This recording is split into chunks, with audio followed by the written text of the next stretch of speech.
Selamat malam. Terima kasih kehadirannya untuk pertemuan 2 ya di mata kuliah pemrograman berbasis event.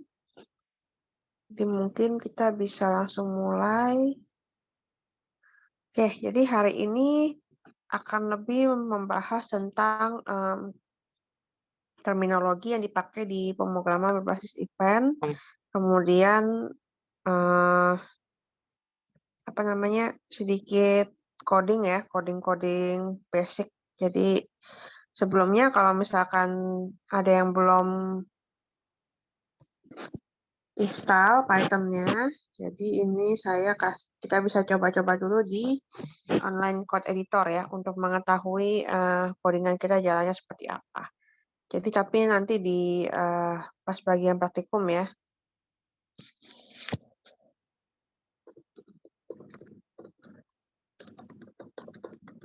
Oke. Oke, kalau gitu kita langsung mulai aja pertemuan kedua. Jadi di sini sedikit membahas tentang event. Jadi event itu apa? Definisinya. Jadi definisi event atau peristiwa itu adalah indikasi dari sesuatu yang terjadi.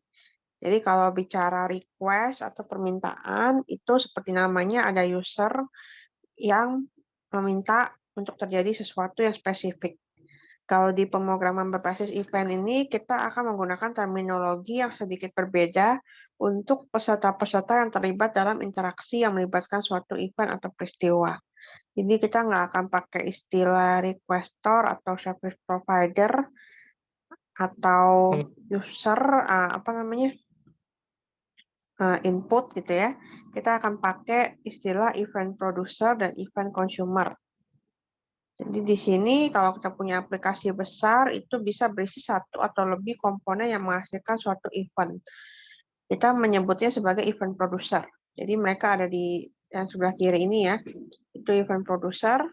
Itu bisa datang dalam berbagai bentuk dan ukuran, misalnya bisa saja berupa sensor yang menghasilkan event atau peristiwa ketika mendeteksi suatu kejadian fisik tertentu. Bisa juga berupa software, perangkat lunak atau aplikasi atau sistem yang menghasilkan peristiwa ketika ada mendeteksi sesuatu, misalnya mendeteksi informasi error gitu atau kesalahan dan memberikan alert seperti itu contohnya. Atau bisa juga ada hasil dari logika pemrograman aplikasi. Dan kebalikan dari event producer itu disebut event consumer. Jadi ini adalah komponen yang nantinya akan menerima peristiwa dan biasanya bisa bertindak atas peristiwa tersebut.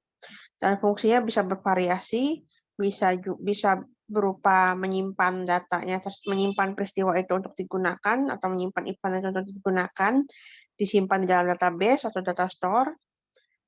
Kemudian bisa juga menampilkan ke antarmuka pengguna atau user interface, atau bisa juga melakukan bisnis proses atau melakukan tindakan lain setelah menerima hasil dari proses dari event producer. Dan di sini ada tengah-tengahnya event producer dan event consumer dihubungkan oleh mekanisme distribusi event, diilustrasikan pada panah ya. Kalau misalkan digambar, ya ada panah di situ. Dan di tengah-tengahnya ada pemosesan atau intermediary processing atau perantara ya, di antara produsen dan consumer. Jadi distribusi event ini bisa dilakukan secara asinkronus. Misalnya contoh, produsen menulis event ke log, kemudian dibaca oleh banyak konsumen, seperti itu. Jadi bisa one to many, sehingga dalam suatu peristiwa setelah dikirimkan, diproses itu bisa terima oleh banyak konsumen. Berikutnya terminologi lainnya, seperti event producer ya tadi ya, adalah entitas yang berada di ujung sistem pemrosesan event yang memperkenalkan peristiwa ke dalam sistem. Seperti contohnya mendeteksi kejadian yang memunculkan peristiwa, membuat objek yang akan mewakilinya, kemudian bisa juga mengisi objek tersebut dengan data. Jadi produser bisa melakukan semua hal tersebut, tapi tidak harus juga melakukan itu secara langsung. Jadi misalnya ada proxy yang menyampaikan event dari tempat lain. Jadi dari consumer ataupun mekanisme distribusi, pemrosesan perantara itu tidak dapat benar-benar mengetahui bagaimana produsen menghasilkan suatu peristiwa. Yang penting adalah produser itu menghasilkan suatu peristiwa untuk dikonsumsi dan diproses oleh pemrosesan perantara. Kemudian konsumen atau consumer itu adalah entitas di tepi lain dari sistem pemrosesan event. Dia akan menerima peristiwa dari sistem. Kemudian ada namanya event processing agent, di mana kalau misalkan terjadi proses peristiwa, itu bisa terdiri dari banyak processing agent. Jadi event processing agent ini adalah modul-modul perangkat lunak yang memproses event. Dia akan mencerna suatu peristiwa dan meneruskan peristiwa tersebut atau menghasilkan peristiwa baru. Dan peristiwa sendiri atau event sendiri ada dua jenis, event raw dan event derivative. Untuk raw event itu adalah peristiwa mentah ya. Jadi event yang benar-benar dihasilkan oleh event producer. Jadi dia berhubungan langsung dengan sumbernya dan bukan dengan struktur atau dengan proses. Kalau yang event turunan atau derivative event ini adalah peristiwa yang dihasilkan dari hasil pemrosesan event yang terjadi setelah adanya sistem pemrosesan peristiwa. Jadi definisi ini masih relatif terhadap sistem yang dikembangkan. Jadi suatu objek peristiwa itu yang dihasilkan dari satu sistem itu, dari satu sistem pemrosesan event itu bisa dikenal sebagai event turunan. Tapi kalau dia diteruskan ke sistem pemrosesan event yang kedua atau yang lain itu, dia akan dilihat sebagai raw event. Gitu. Kemudian ada event processing network. Jadi di sini adalah kumpulan dari sejumlah event processing agent, producer, consumer, kemudian sejumlah channel-channel lain yang bisa digunakan. Dan untuk event processing network itu bisa dibilang seperti algoritma ya, di mana kalau kita bicara event processing agent itu bisa terdiri dari berbagai macam bahasa pemrograman. Jadi nggak harus terpaku satu sistem itu menggunakan satu bahasa pemrograman aja, tapi juga bisa digabungkan atau di-mix dengan syarat bahwa bahasa pemrograman untuk melakukan pendekatan berbasis event ini adalah bahasanya harus berorientasi mendefinisikan fungsi. Jadi dia dapat mendefinisikan fungsi yang bisa dipanggil oleh peristiwa-peristiwa tertentu. Berikutnya ini ada contoh dari event processing network ya. Jadi seperti yang saya katakan bahwa ini seperti algoritma. Jadi kalau kalian sudah biasa bikin algoritma, jadi di sini ada event producer, ada event consumer, kemudian ada agent-agent di antara mereka, ada garis-garis yang menunjukkan flow dari peristiwa melewati berbagai agent.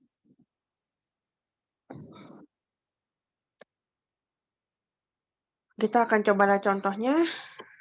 Jadi satu sistem bisa cukup straightforward ya, jadi dia memiliki satu kelas yang memiliki satu event producer, ada agent, ada sistem, dan ada consumer.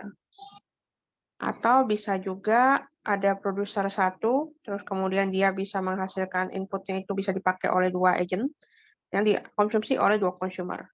Dan yang terakhir juga bisa juga memungkinkan untuk memiliki satu produser yang datanya diproses ke beberapa agent, kemudian hasilnya dipakai oleh satu consumer.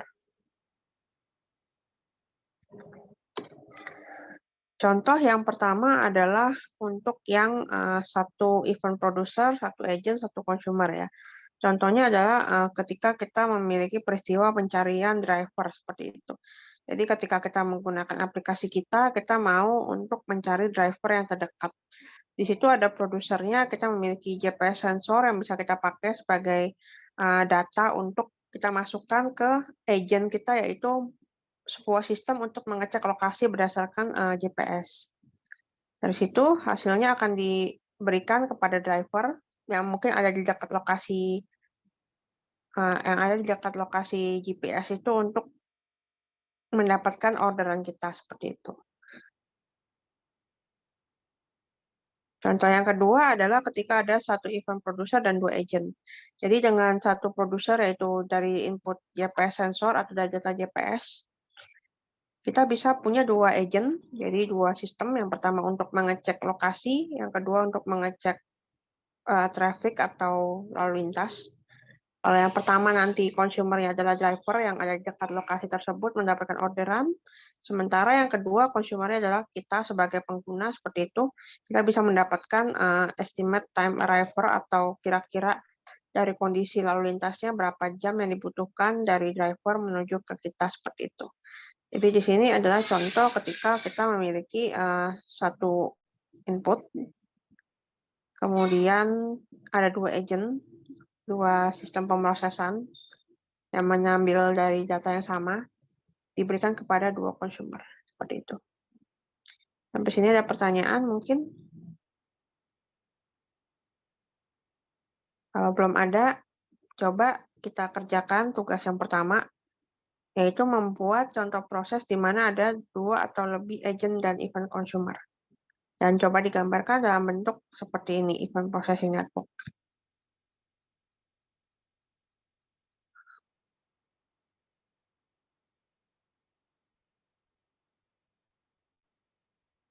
Jadi ini saya kasih waktu untuk berdiskusi sebanyak 30 menit sampai saya akan lakukan absensi dan silakan jika ada pertanyaan.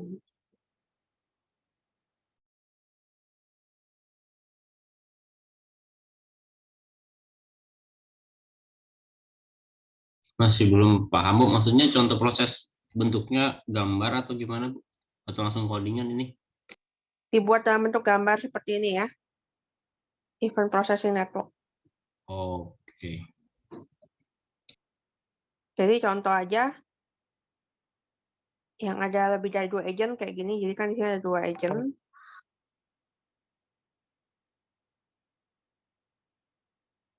Bisa apa aja ya. Bisa didiskusikan bersama dengan kelompoknya masing-masing ya. Jadi kalau yang masih ingat kemarin kelompoknya, mungkin saya sambil absen juga, saya sambil sebutkan lagi. Ini Jadi tugasnya di sini, untuk satu kelompok, Bu. Iya, tugas kelompok ya. Siap. Oke. Rifki Alamsyah itu kelompoknya adalah dengan Rinanto, Bu. Iya benar. Rinanto Pratama. Ya, dengan saya, Bu. Iya, saya mau refresh lagi ya, kalau kalian lupa. Terus Dani ini dengan Ferdinand. Ya. Ferdinand Rizky Budianto, ya benar. Terus ada Ninur Octavia, itu kelompok 5 bersama dengan Iman Fauzi. Iman Fauzi adakah belum hadir ya? Oke, Ahmad Dedi itu kelompoknya bersama dengan Muhammad Ya, Bu, hadir. Ya. Ya, Bu, siap. Muhammad Nusron ya. Muhammad Nusron sudah hadir juga. Kemudian Givari ini kelompoknya sama. Hadir, Bu. Hadir. Ya. Sama Novita ya. Kelompoknya Givari. Ya. Kami juga sudah hadir.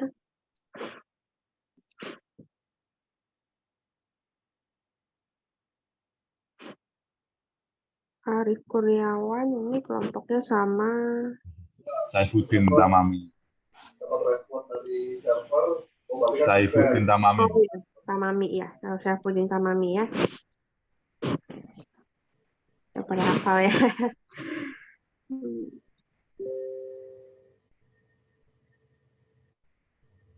Kemudian ada Febrian Dio, ini kelompoknya sama Ramadian Davida ya.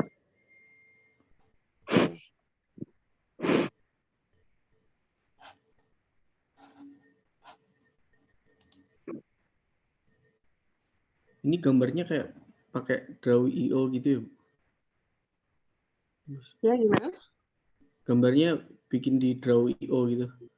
Ya, nggak usah sih gambar pakai kertas aja, apa, gambar manual aja dulu. Kalau ya, yang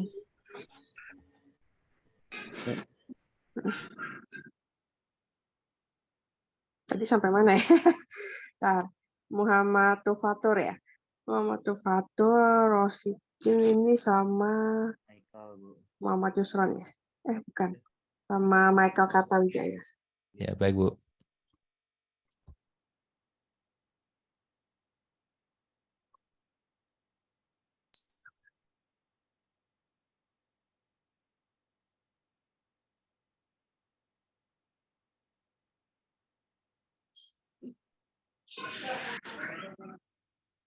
Rian Ardiansyah ini sama Iman iya benar, Iman Fauzi Maulidan. Ya, hadir, Bu.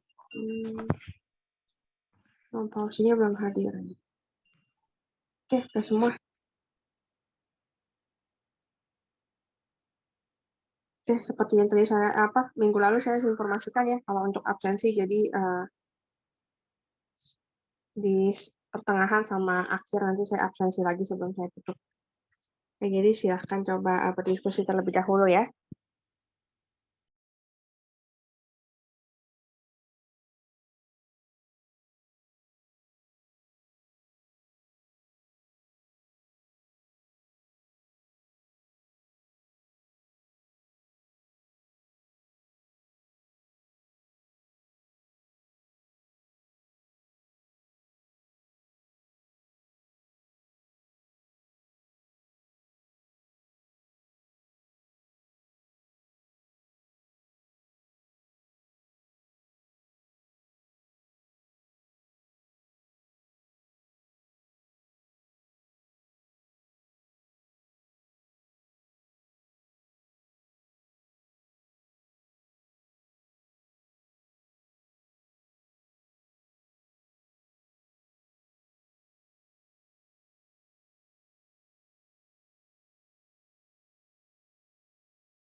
Mangko kan wonge ngomong mak umang kalau di sekolah pas ngomong ngono kan yo nak mbak sebarang ya. Sederek dalan kan mbak sing mlaku mbak aku jarine muni ngene. Ya opo sih mbak umang karepe kunang anake kok iso koyo ngono. Saiki sing dijojokne Alia. Wong padahal iku lho. Walah yo mbak aku iso ngaran. Mungkin mantan anyar lho. Ngono wis dikongkon masak dhewe yo. Mas, bocor, Mas. Mic-nya. Aduh, Mbak Mas. Zari mulai Ben bocor nih. temenan nih, no, Mas Ano ada harus kedua kan. Mas, Mbak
Ya, saya udah, Bu.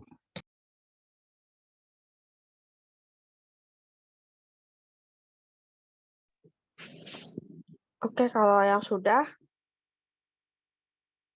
bisa dikirimkan nanti ya tugasnya ya. Jadi yang lainnya kalau masih ada waktu ya untuk berdiskusi ya. Jadi nanti tugasnya akan dikirimkan bersama dengan tugas yang kedua.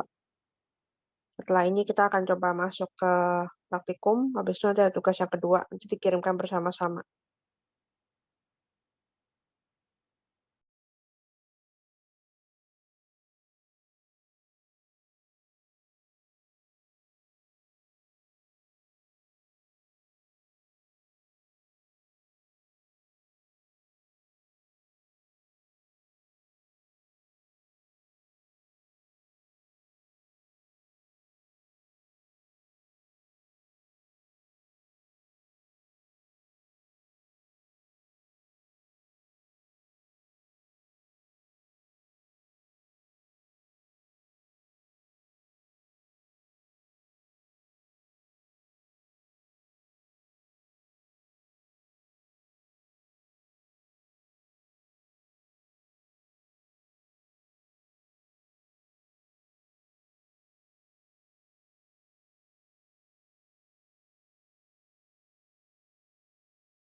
Sorry, tadi saya izin relog sebentar ya.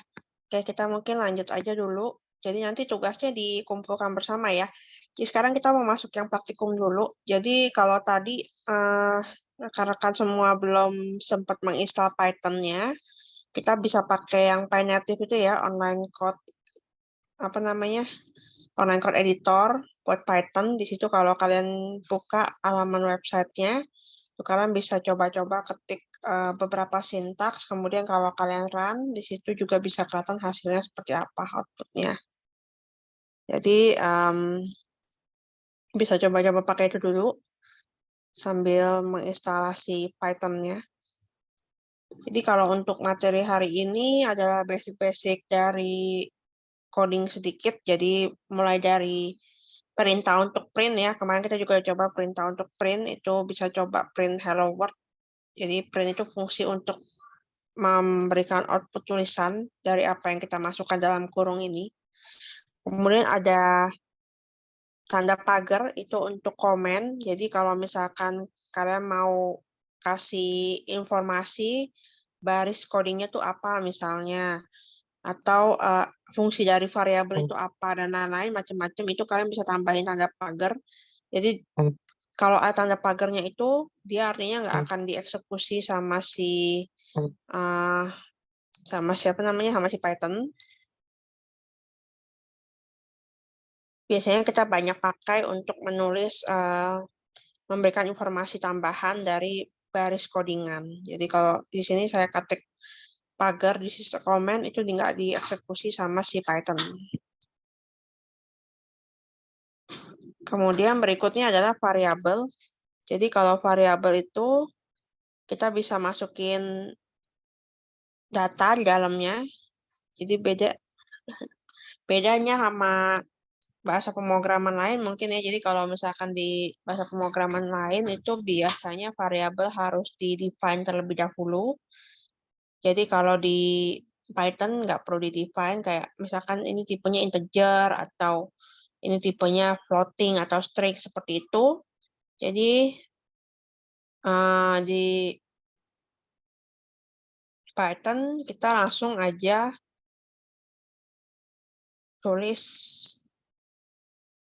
misalkan variabel X isinya apa seperti itu. Jadi kalau kita udah assign value di dalamnya, dia sudah terbuat variabel tersebut. Jadi kalau kita nanti mau pakai, misalkan buat memastikan, misalkan kita mau masukin ke operator gitu ya, plus gitu. Kita kan nggak bisa jumlahkan atau kalikan atau bagi yang bentuknya string ya. Itu nanti ada namanya casting, jadi kita bisa rubah spesifik tipe data dari satu variabel tertentu seperti itu. Jadi ini kita coba contoh bikin variabel X isinya 5, variabel Y isinya John. String ya, berarti begitu kita print nanti yang keluar hasilnya adalah langsung seperti ini. Kemudian next lagi ada condition ya. Condition itu jadi kalau di kita Python itu bisa pakai if, statement if. Jadi di sini artinya apa?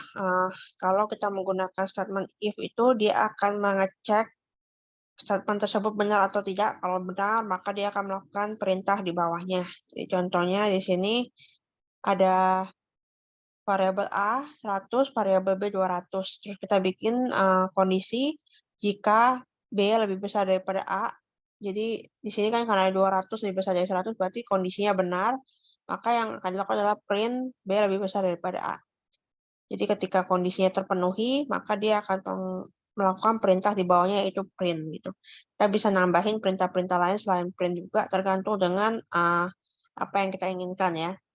Jadi di sini contoh berikutnya adalah kita menggunakan else if atau elif kalau di Python.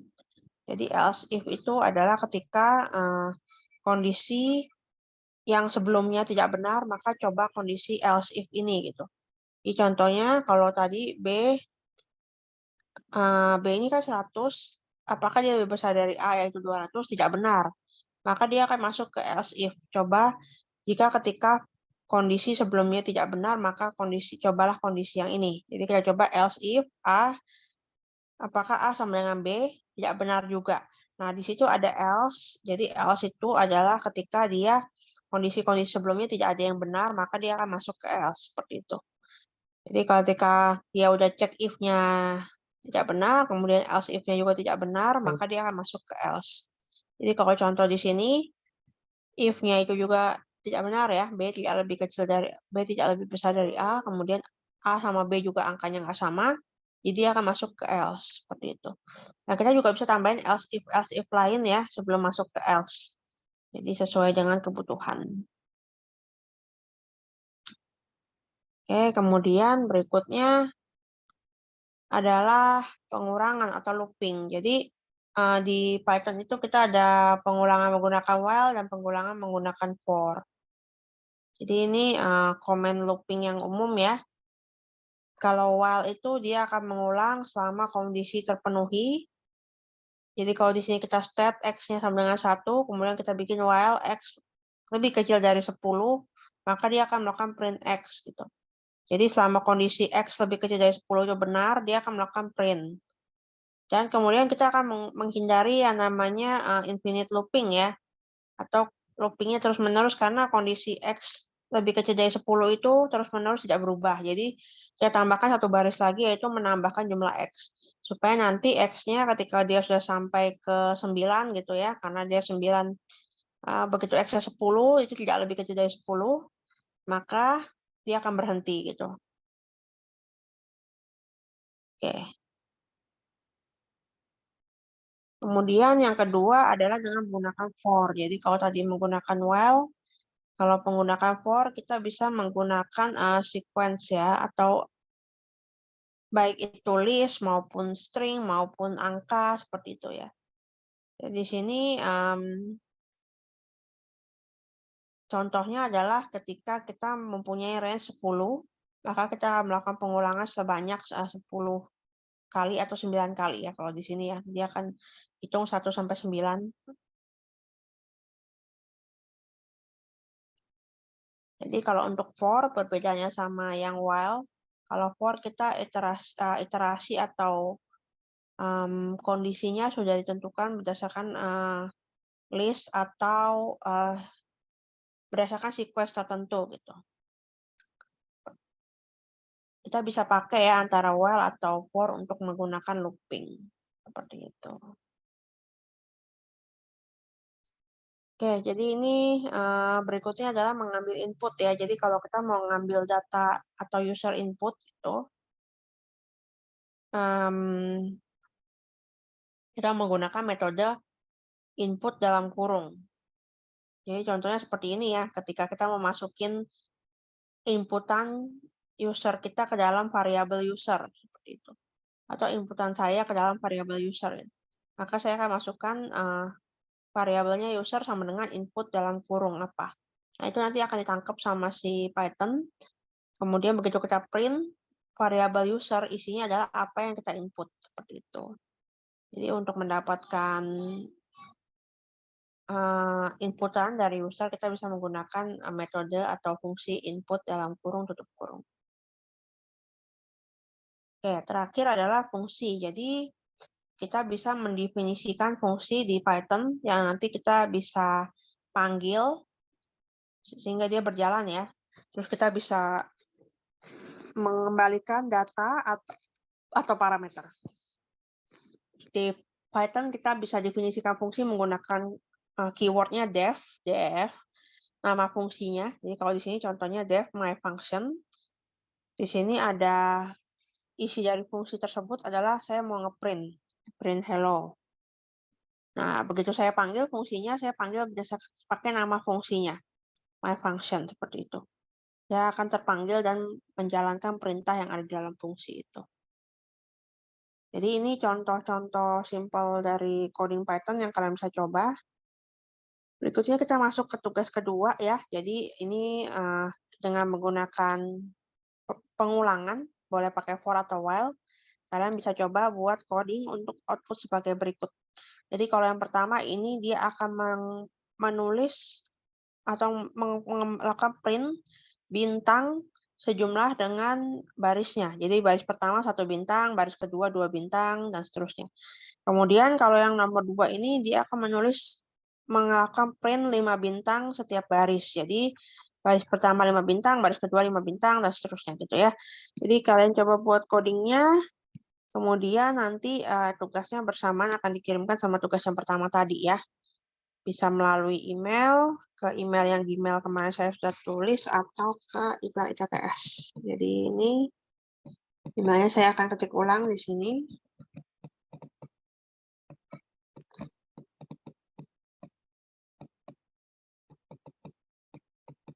Oke, ada pertanyaan mungkin? Itu Bu, nomor 1 maksudnya terus sampai 5 bintangnya atau nambah terus? Sampai 5 aja. Oh. Bu, itu Ya. untuk tugas yang kelompoknya itu dikirimnya perwakilannya aja atau dua-duanya ngirim juga, Bu? Perwakilan aja ya, karena saya juga udah catat nama kalian per kelompok. Jadi kalau misalkan nanti yang ngirimin contohnya itu dari kelompok 1 Rifki Alamsyah yang ngirimin, ya udah nanti saya juga akan tambahkan ke Rinanto seperti itu. Jadi salah satu aja boleh mengirimkan. Cukup. Baik, Bu. Terima kasih, Bu. Oke.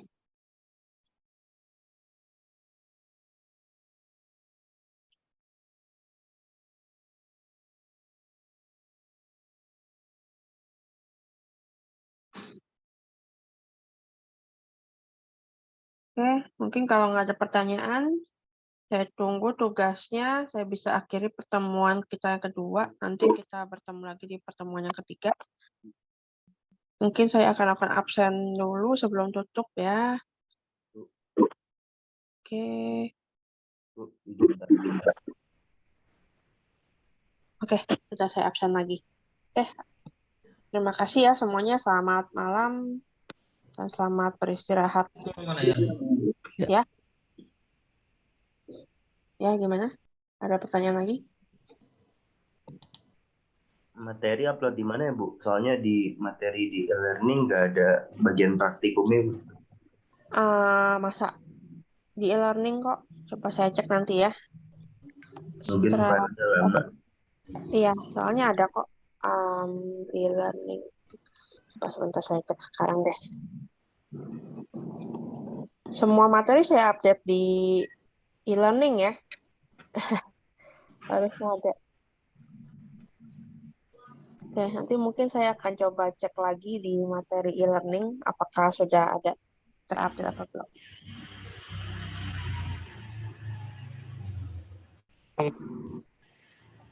Oke, kalau begitu ada pertanyaan lagi?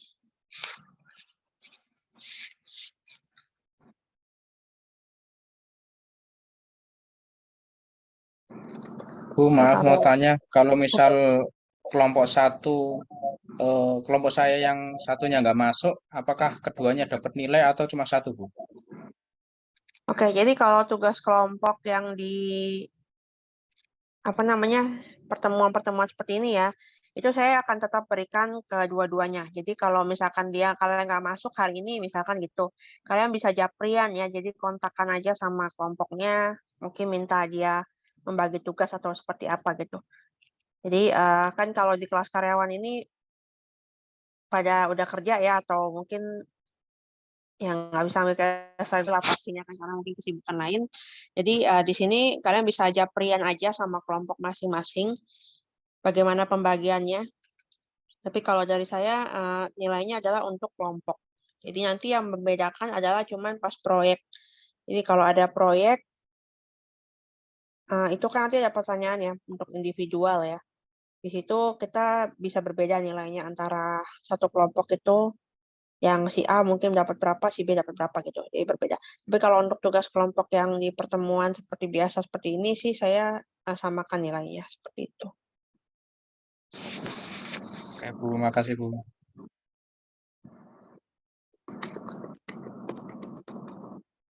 Jadi kalian bisa kontak-kontakan langsung aja ya sama kelompok masing-masing ya, bagaimana enaknya kalian. Makasih, Bu. Oke deh kalau Makasih, begitu. Bu. Ya, sampai ketemu minggu depan. Terima kasih. Oh ya, kalau udah kelar bisa langsung kirim aja ke email. Jadi Ya, Bu. setiap pertemuan deadline-nya sebelum pertemuan berikutnya ya. Jadi sampai hari Senin pun saya masih masukin nilainya. Tidak masalah. Oke, terima kasih ya semuanya. Selamat malam. Selamat malam. Terima kasih, Bu. Malam, Bu. Terima kasih, Bu. Makasih, Bu. Terima kasih, Bu.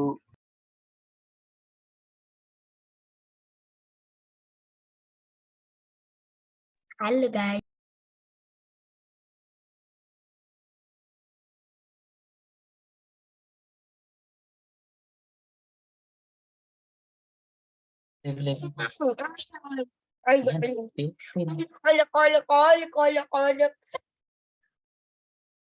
Halo guys. Welcome to back. Weh, mabar super. Mabar super. Weh, mabar Stumble yuk. Mabar super susu weh. Yuk, weh. Mabar super susu weh.